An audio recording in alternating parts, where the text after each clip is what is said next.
कभी सोचा है कि सैकड़ों साल पहले कही गई कोई बात आज भी बिल्कुल सटीक कैसे बैठ सकती है, जैसे मानो वो हमारे लिए ही लिखी गई हो। आज हम रहीम की दुनिया में चलेंगे, एक ऐसे कवि जिनकी सिर्फ दो पंक्तियां जिंदगी के बहुत गहरे राज खोल देती हैं। तो आज हम सबसे पहले जानेंगे कि रहीम कौन थे, फिर उनके कुछ सबसे मशहूर दोहों के मतलब को समझेंगे, जैसे प्रेम का धागा, सुई और तलवार की सीख, और अंत में देखेंगे कि ये सदियों पुरानी बातें आज हमारे लिए क्या मायने रखती है। चलिए शुरू करते हैं। तो सबसे पहला सवाल, आखिर कौन थे ये रहीम जिनकी बातें आज भी इतनी जिंदा हैं? आइए जानते हैं। ये हैं अब्दुल रहीम खाने खाना, जिन्हें हम सब रहीम के नाम से जानते हैं। जरा सोचिए, ये कोई आज के जमाने के कवि नहीं, बल्कि 16वीं सदी में मुगल बादशाह अकबर के समय के एक बहुत बड़े और प्रभावशाली व्यक्ति थे। देखिए, रहीम सिर्फ एक कवि नहीं थे, वो अकबर के दरबार के 9 रत्नों में से एक थे। एक बड़े मंत्री थे, एक बहुत बड़े विद्वान, जिन्हें अरबी, फारसी, संस्कृत और हिंदी सब भाषाएं आती थी। लेकिन इतनी बड़ी शख्सियत होने के बावजूद उनकी असली पहचान बनी उनके सीधे सादे दोहों से, जो रोजमर्रा की जिंदगी से उदाहरण उठाकर हमें बड़ी बड़ी बातें सिखा जाते हैं।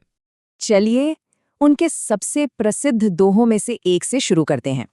ये दोहा रिश्तों की एक ऐसी सच्चाई बताता है जिसे हम सब ने कभी ना कभी महसूस जरूर किया है।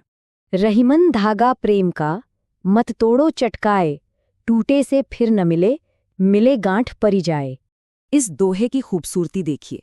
रहीम कहते हैं कि प्यार और भरोसे का जो रिश्ता है वो एक धागे जैसा नाजुक होता है, उसे झटके से मत तोड़ो। क्यों? क्योंकि अगर एक बार धागा टूट गया तो आप उसे जोड़ तो लोगे, लेकिन बीच में एक गांठ हमेशा के लिए पड़ जाएगी।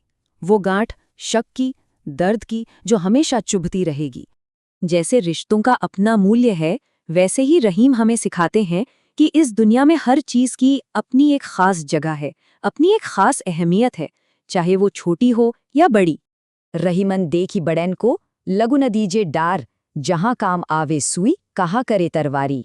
जरा सोचिए, एक तरफ एक बड़ी शक्तिशाली तलवार है और दूसरी तरफ एक छोटी सी मामूली सी सुई। रहीम कहते हैं कि किसी बड़ी चीज को देखकर छोटी चीज को बेकार मत समझो, क्योंकि जहां एक फटे कपड़े को सिलने के लिए सुई काम आती है, वहां भला एक तलवार क्या कर लेगी? कुछ भी नहीं। मतलब बिल्कुल साफ है, हर इंसान का, हर चीज का अपना एक अलग और जरूरी रोल होता है। किसी को उसके पद या आकार से कम आंकना एक बहुत बड़ी गलती है।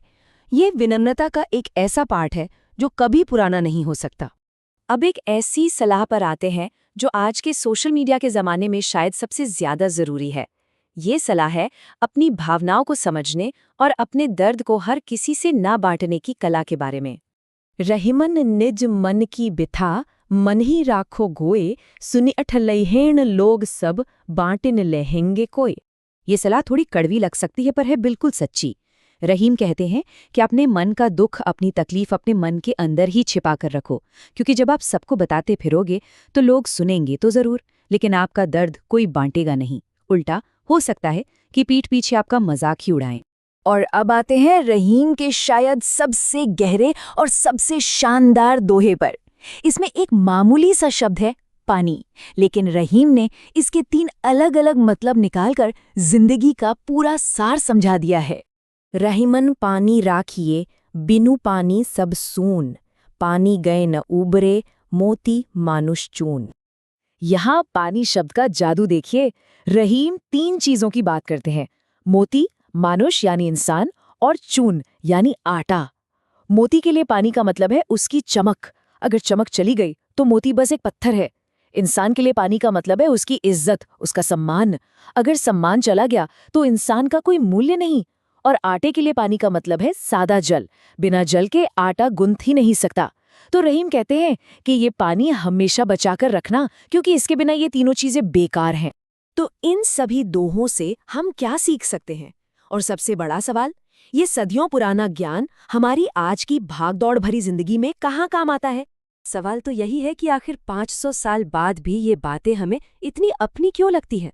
शायद इसलिए कि ज़माना बदल जाता है, तकनीक बदल जाती है, लेकिन इंसान की फितरत, उसकी भावनाएं, उसके रिश्ते, वो नहीं बदलते। तो इन सभी बातों का सार यही है, अपने रिश्तों को संभाल कर रखिए। हर इंसान की कद्र कीजिए, चाहे वो छोटा हो या बड़ा। अपनी तकलीफों का ढिंढोरा मत पीटिए और सबसे बढ़कर अपनी इज्जत, अपने चरित्र को हमेशा सबसे ऊपर रखिए, क्योंकि असली कीमत दिखावे में नहीं, किरदार में होती है। और जाते जाते रहीम की एक और चेतावनी, वो कहते हैं कि एक बार अगर कोई बात बिगड़ जाए तो वो लाख कोशिशों के बाद भी पहले जैसी नहीं बनती। बिल्कुल वैसे ही जैसे एक बार दूध फट जाए तो आप उसे कितना भी मथो, उसमें से मक्खन नहीं निकल सकता। ये दोहा हमें याद दिलाता है कि हमारे कुछ कामों के नतीजे स्थायी होते हैं। तो अब बस एक सवाल अपने आप से पूछने के लिए, इंसान के बारे में, रिश्तों के बारे में, ये जो सदियों पुरानी समझ है, ये आपको अपनी जिंदगी में कहाँ-कहाँ सच होती दिखती है? इस पर सोचना ही शायद रहीम को हमारी सबसे अच्छी श्रद्धांजलि होगी।